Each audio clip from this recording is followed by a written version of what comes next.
Hi assistant professors of the Haryana public service commission.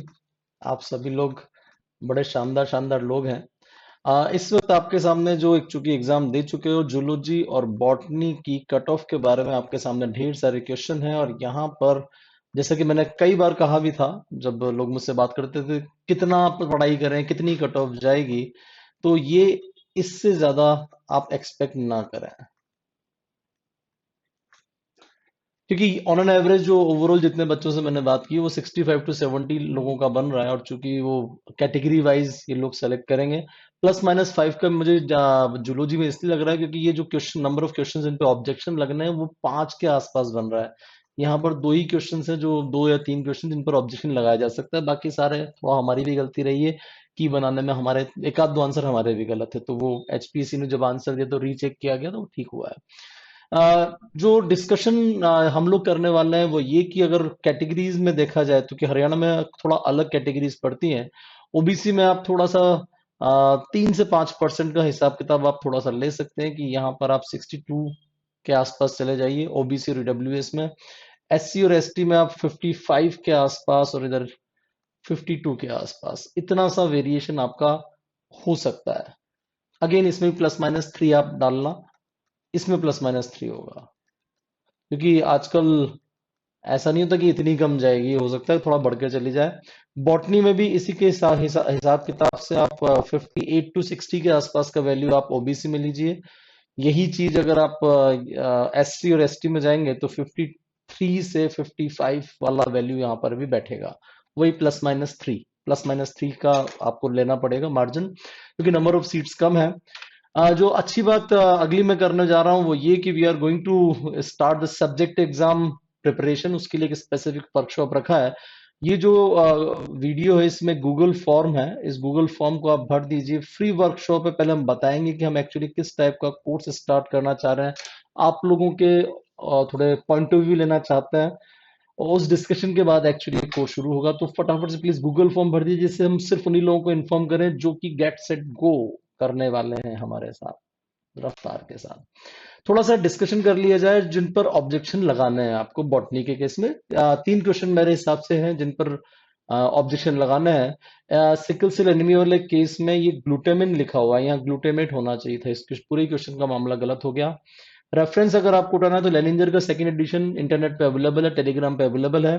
Chapter 5 protein function नाम का chapter, उसमें page number 173, वहां पर वो वैसे लाइन टू लाइन लिखा हुआ है सारा का सारा।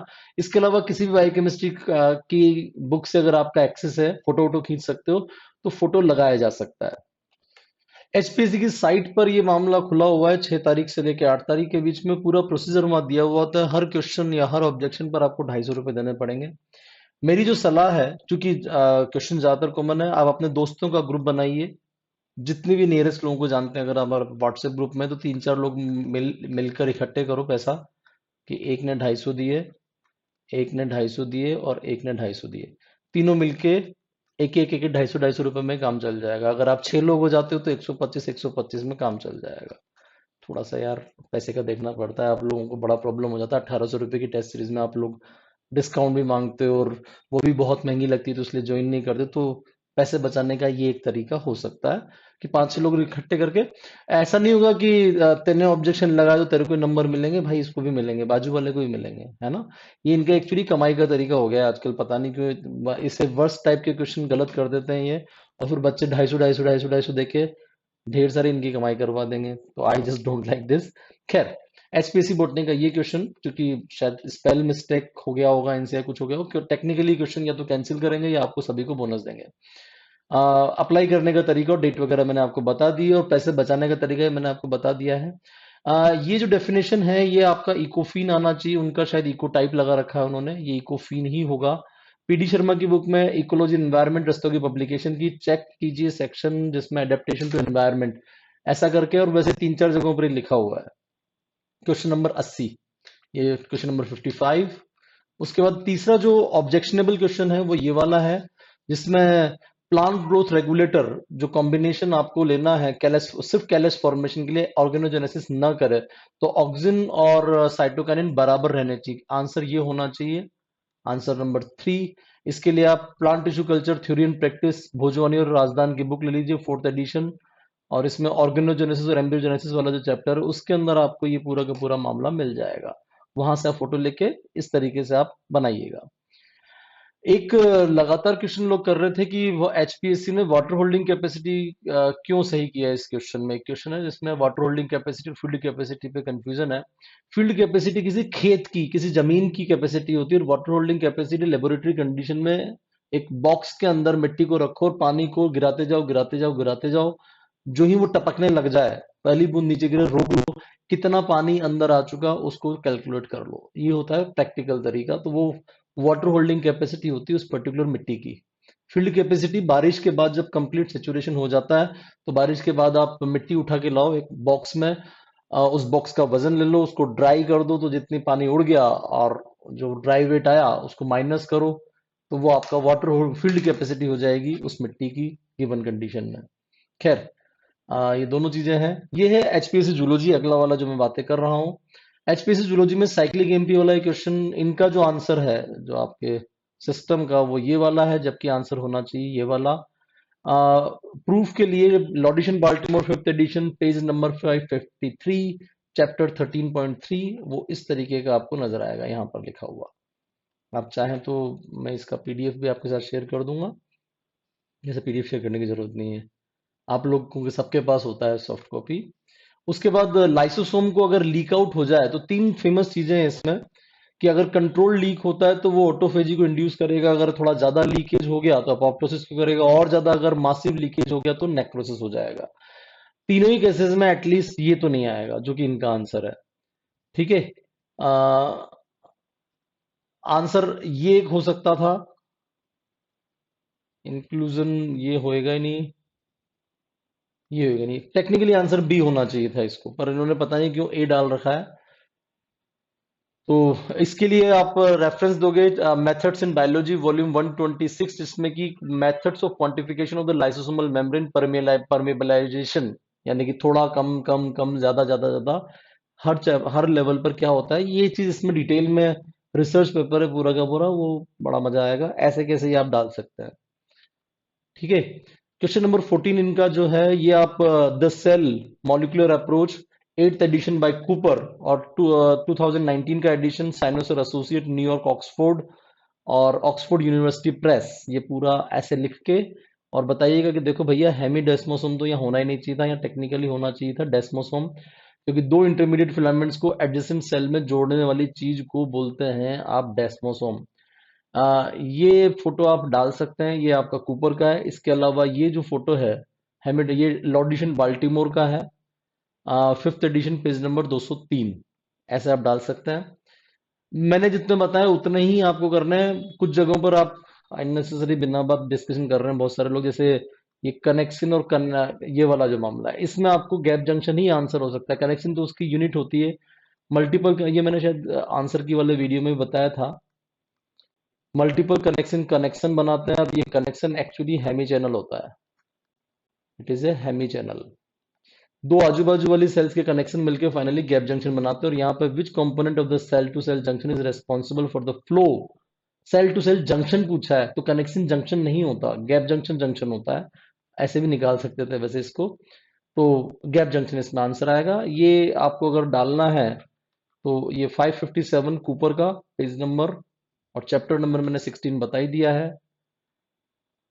इसके बाद ये जो क्वेश्चन है, ये भयंकर लेवल पे कंट्रोवर्सी में जाएगा, क्योंकि ये आंसर सही भी है और गलत भी है। अगर उनके आंसर को माने तो उनका आंसर पफ टेक्निकली सही है, और मेरे हिसाब से देखा जाए तो ये गलत भी है, क्योंकि बाल्बियानी रिंग और पफ अराउंड एक जैसी चीज होती है। पहले तो अपन देखते हैं कि ये दो आंसर सही क्यों है।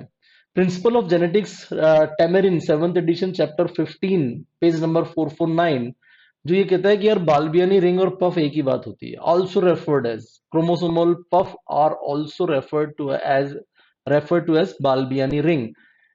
लेकिन जो रिंग है originally defined as puff in the Chironomus, ये वाला।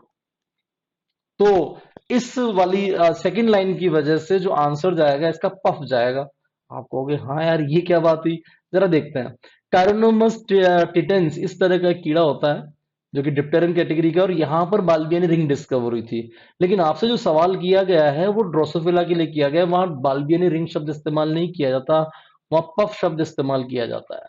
ध्यान दीजिएगा, दोनों में बेसिक डिफरेंस कुछ इस तरीके का है, आराम से इसको पढ़ें पॉज करके।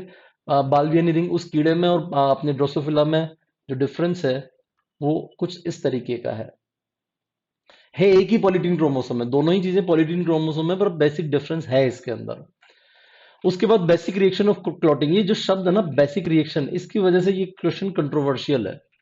आप बेसिक रिएक्शन किसको बोलते हैं, फाइनल आउटकम या स्टार्टिंग की reaction? I have no idea, मुझे तो कभी समझ में नहीं आया, मैंने इसको हिंदी ट्रांसलेट भी करके देखा, पर आधारभूत प्रक्रिया इसका बनता है तो मेरे को तो समझ में नहीं आया भैया। क्योंकि आधारभूत क्रिया जो होती है, फाइनल जो रिएक्शन होती है जिसकी वजह से क्लॉटिंग होती है, वो फाइब्रिनोजन आपका फाइब्रिन में कन्वर्ट होता है कुछ इस तरीके से, फाइब्रिनोजन फाइब्रिन में कन्वर्ट होता है और पूरा कैस्केड चलता है इंट्रिंसिक पाथ पे एक्सट्रिंसिक पाथ पे। आ, अब बेसिक रिएक्शन आप प्रोथ्रोम्बिन टू थ्रोम्बिन भी बोल सकते हो, क्योंकि यार शुरुआत तो एक्चुअली यहीं से होती है भैया। तो आई हैव नो आइडिया कि वो इसको किस बेसिस पे बोल रहे हैं और इसको क्यों ना कर रहे हैं, इसको ना करने का तो कोई रीजन ही नहीं है इस वाली चीज को, तो दे हैव नो आंसर। मेरे हिसाब से आंसर यही किया जाना चाहिए, क्योंकि फाइनल जो चीज होनी है बेसिक रिएक्शन, आपको क्या चाहिए ब्लड क्लॉट बनाने के लिए भैया? फाइब्रिनोजन फाइब्रिन में कन्वर्ट हो, मोनोमर पॉलीमराइज हो और आपका क्लॉट बन जाए, बेसिक रिएक्शन ये होना चाहिए। तो मेरे हिसाब से तो अभी भी ये यही है, पर एचपीएससी ने बी क्यों किया है तो आप चाहें तो इसको चैलेंज कर सकते हैं। Guyton human physiology 16th edition, 6th edition में चैप्टर नंबर 37 और फिगर नंबर 37.3, इसको आप कर सकते हैं। ये टिपिकल फिजिक्स वाला सवाल था। दिखने में आपको लगता है कि सेंट्रीफ्यूज मशीन में separation of suspended particle is done by centrifugal force, नहीं यार, कोई जरूरी नहीं है। Centrifugal force is not the only player. Centrifugal force आपका आउटर डायरेक्शन में लग रहा है, कोई प्रॉब्लम नहीं है, ग्रेविटी हर वक्त काम कर रही है, और जो आपका ब्यूएंसी है इस सेंट्रीफ्यूगल फोर्स के विपरीत दिशा में लग रही है, और इस वजह से जो रिजल्टेंट फोर्स आता है वो कुछ इस तरह से आता है। अगर मैं थोड़ी देर के लिए मान लूं कि नहीं ओनली सेंट्रीफ्यूगल फोर्स फोर्स होता, तो दुनिया के सारे जो सस्पेंशन होते वो दीवार पर जाकर बनते, जबकि सस्पेंशन नीचे बनता है। आप कहोगे नहीं जी नहीं सर, अपन इस डायरेक्शन को ऐसे कर लेते हैं। मैंने कहा ऐसे कर लो, ग्रेविटी आपके नीचे ही लगेगी, centrifugal force perpendicularly away from the axis लगेगा, अगर अपन इसको एक्सिस मान रहे हैं तो। फिजिक्स के हिसाब से देख लेते हैं, थोड़ा सा मुझे फिजिक्स आती है। और आपकी ब्यूएंसी इस तरीके से वर्क कर रही है। रिजल्टेंट फोर्सेस अगर आप देखोगे तो आपका फोर्स जाएगा इस तरीके से, और आपका जो पीपीटी बनेगा वो असल में ऐसे बनेगा। कभी आपने, सॉरी मैंने कुछ गड़बड़ कर दी, पीपीटी आपका कुछ ऐसे बनेगा। आपने कहा नहीं नहीं नहीं, आप कुछ और करके देखो, मैंने कहा चलो कुछ और करके देख लेते हैं। हम एक टेस्ट ट्यूब को ऐसे घुमाते हैं, और यहां पर आपका मटेरियल रखा हुआ है, और ये टेस्ट ट्यूब ऐसे घूम रही है। ये प्रैक्टिकल करके देख लेना आप लोग जिनको आता है। एक सस्पेंडेड पार्टिकल लिया, और उस सस्पेंडेड पार्टिकल को मैंने ग्रेविटी लगाई ऐसे, सेंट्रीफ्यूगल फोर्स लगा ऐसे, और इधर की तरफ आपका रिजल्टेंट जो इसका फ्रिक्शन हो गया वो ऐसे, बीओएनसी को आप थोड़ा ऊपर लगा लो। अब आपका अगर ये तेज रफ्तार पे घूम रहा है तो आपका पीपीटी ऐसे बनेगा। पीपीटी कभी भी ऐसे नहीं बनता कि आप सोचो कि पीपीटी ऐसे ऐसे ऐसे ऐसे बन जाएगा, ऐसे पीपीटी नहीं बनता। पीपीटी हमेशा ऐसे बनता है, कुछ इस तरीके से। तो और ये ओपन स्कूल्स की बुक्स होती हैं जो 9th-10th क्लास की, उसका मैंने रेफरेंस डाला था, और उसके अलावा ढेरों रेफरेंसेस आप हो सकते हैं, थोड़ा सा इंटरनेट सर्च कीजिएगा। तो these are the questions which are objectionable, जिन पर आपको ऑब्जेक्शन लगाने चाहिए, बाकी पे आप प्लीज ऑब्जेक्शन मत लगाइए। स्टिल आपको लगता है कि नहीं यार सर लगाऊं या ना लगाऊं, तो आप मुझे उस क्वेश्चन का फोटो भेज दीजिएगा इस नंबर पर। और गूगल फॉर्म जरूर भरें अगर आपका जो वैल्यू है कट ऑफ के आसपास का, मेरी जो प्रोडिक्शन कहती है उस कट ऑफ वैल्यू के आसपास भी अगर आप हैं, तो please please please at least workshop जरूर अटेंड करें। काम करना है नहीं करना है आपको कल परसों में पता चल जाएगा। Thank you very